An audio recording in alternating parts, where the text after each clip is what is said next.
Hola, hola, hola, hola. Estás escuchando RTS CTS, un podcast sobre redes, telemática, tecnología, en general cualquier cosa que me resulte curiosa. Soy Carlos Bernardo y hoy voy a hablaros sobre las Apple Vision Pro. Espera. ¿Tú también vienes a hablar de las Vision Pro como el 80% de los podcasts que hay de tecnología?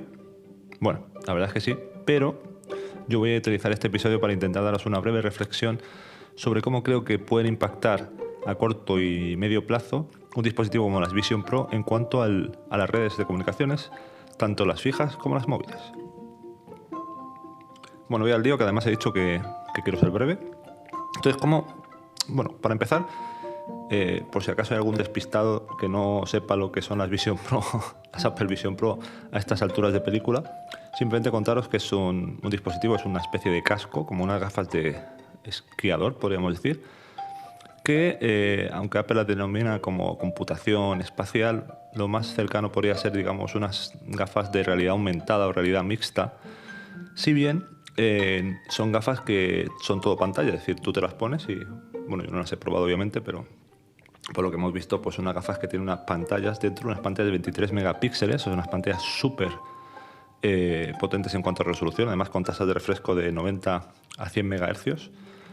Y sobre ellas, utilizando tecnología de video pass-through, porque tiene un montón de cámaras, ves tu entorno, puedes ver para determinadas aplicaciones tu entorno real y sobre él añadir imágenes de pues, una pantalla o aplicaciones de cualquier tipo. Eso es lo que normalmente se le llama realidad aumentada o realidad mixta, porque podemos mezclar la realidad con contenido adicional. Esto tradicionalmente se hacía, por ejemplo, en las Microsoft HoloLens, que fueron una de las primeras gafas que tenían esto, con unas gafas en las que realmente veías de manera translúcida y en algunas zonas se añadía, teníamos una pequeña pantalla que añadía información. Pero Apple lo hace de esta otra forma, que además permite también convertirse en en unas gafas de realidad virtual al 100%, por ejemplo, para ver una película en un entorno completamente inmersivo, de manera muy eficiente.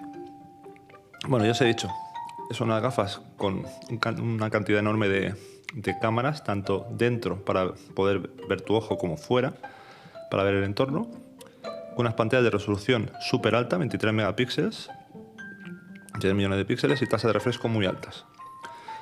Sobre esto, ¿cuáles son los casos de uso que yo considero que podrán tener más trayectoria, más recorrido? Bueno, yo creo que son, por un lado, el streaming de películas en entorno inmersivo, como si estuvieras en un cine, pero sin tener que estar en un cine. Por otro lado, el que yo considero más atractivo, pero difícil todavía que llegue a realizarse de manera, digamos, que llegue al público en general, o que llegue a ser una realidad en el corto espacio de tiempo, es el estar en un evento, por ejemplo, un evento deportivo o en un evento de un concierto, como si estuvieras a pie de pista, por decirlo así, en tiempo real. ¿Vale?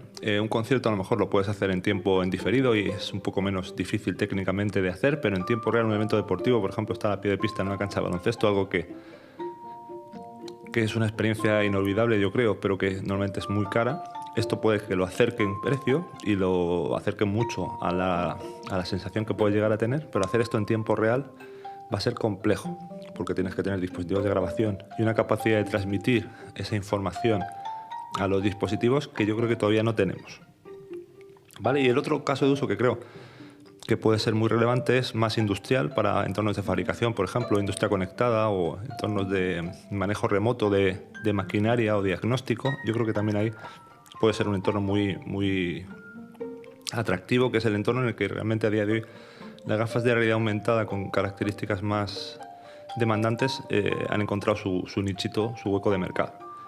En todos estos casos de uso, la verdad es que los requisitos son muy diferentes, pero podemos encontrar, si los aunamos, sin hacer distinciones, podemos encontrar componentes comunes, que son muy alto ancho de banda en cuanto a tasa de transmisión y en algunos casos una latencia muy, muy baja, unos requisitos de latencia muy, muy bajos. Por ejemplo, si os doy unos datos, hay un documento en el IETF, en el Internet Engineering Task Force, que, bueno, no se os ha hablado en este podcast, creo, o sí, si os habló una vez. Es el organismo de estandarización que define los protocolos que utilizan en Internet, la tecnología que se utiliza en Internet, o mucha de ella. Pues bueno, hay un documento que habla sobre casos de uso de realidad aumentada y requisitos. Pues bueno, ahí en este documento se identifican o se enumeran requisitos de ancho de banda de throughput y se habla desde 1 megabit por segundo para algo de, bueno, descargar imágenes, unas gafas simples de realidad aumentada, a vídeo 360 actual con 4K, que estamos hablando de 10 a 50 megabits por segundo, pero si hablamos ya de, digamos, el futuro vídeo 360 en 8K, hablamos de 50 a 200 megabits por segundo, y si hablamos del siguiente vídeo, digamos, de realidad aumentada, la siguiente generación de realidad aumentada, estamos hablando de 200 megabits por segundo al gigabit por segundo. ¿Vale? Y además, si nos vamos a la latencia, dependiendo del caso de uso, podemos hablar de milisegundos, menos de 10 milisegundos, a entornos en los que podemos tener, bueno, algo más de 10 milisegundos.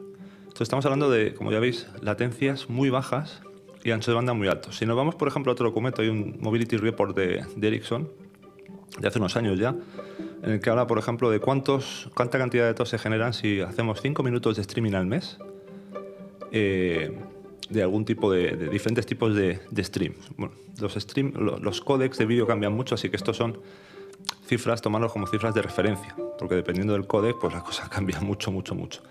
Pero, por ejemplo, por comparar con las cifras de Ericsson, un vídeo de 1080p generaría menos de 5 gigabytes. Un vídeo de 4K, algo más de 20. Un vídeo de 8K, 25. Y un vídeo de realidad aumentada con una tasa de 25 megabits por segundo, que si habéis visto, recordáis las cifras que he dado antes, se trataría de un escenario de realidad aumentada no muy exigente. Estamos hablando de casi 30 gigabytes generados. Estos son con las tecnologías antes de que lleguen las Vision Pro. Yo creo que las Vision Pro pueden llegar a ser una revolución en el sector, introduciendo un nuevo dispositivo, un nuevo tipo de dispositivo. Pues ahí yo creo que esto va a explotarlo exponencialmente.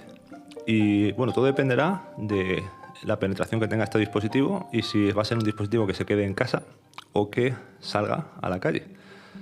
Porque todos nos acordaremos probablemente, bueno, los que seáis lo suficientemente viejos del lugar, recordaréis lo raro que era ver a alguien hablar por un móvil en el tren o por la calle. Resultaba como muy artificial y daba incluso vergüenza cuando tenía que hacerlo uno.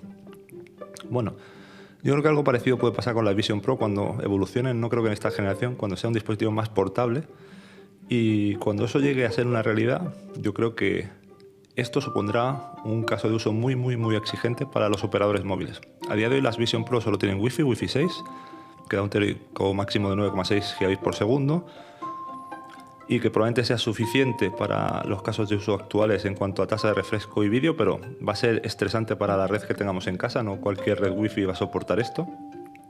Pero imaginemos que las Apple Vision Pro en futuras evoluciones lleguen a ser algo que queramos sacar fuera de casa, que queramos dotar de conectividad móvil.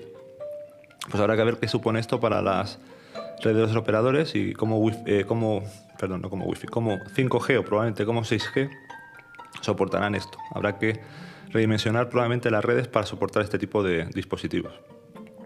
Una de las cosas que más preocupaba a los operadores hace unos años era el metaverso que tanta fama obtuvo y que luego se desinfló, y yo creo que esto, la Vision Pro, va a ser lo que realmente pueda suponer una revolución a las futuras redes móviles. Así que bueno, ya lo veremos. Espero que esto genere... Bueno, yo creo que esto va a generar mucho contenido y mucha información al respecto, aparte de todo lo que estaréis escuchando en otros podcasts más tecnológicos, de la experiencia, el vídeo, los casos de uso, las aplicaciones, etcétera. Pero en cuanto a consumo de red y requisitos de red, yo creo que esto va a ser súper interesante. Y con esto cerramos el episodio de hoy. Espero que os haya resultado interesante. Si tenéis comentarios, podéis hacérmelo llegar por correo electrónico a carlosjesus.bernardos@c3n.es o en Instagram, X Threads, donde podéis encontrarme como CJ Bernardos. Nos vemos muy pronto. Chao.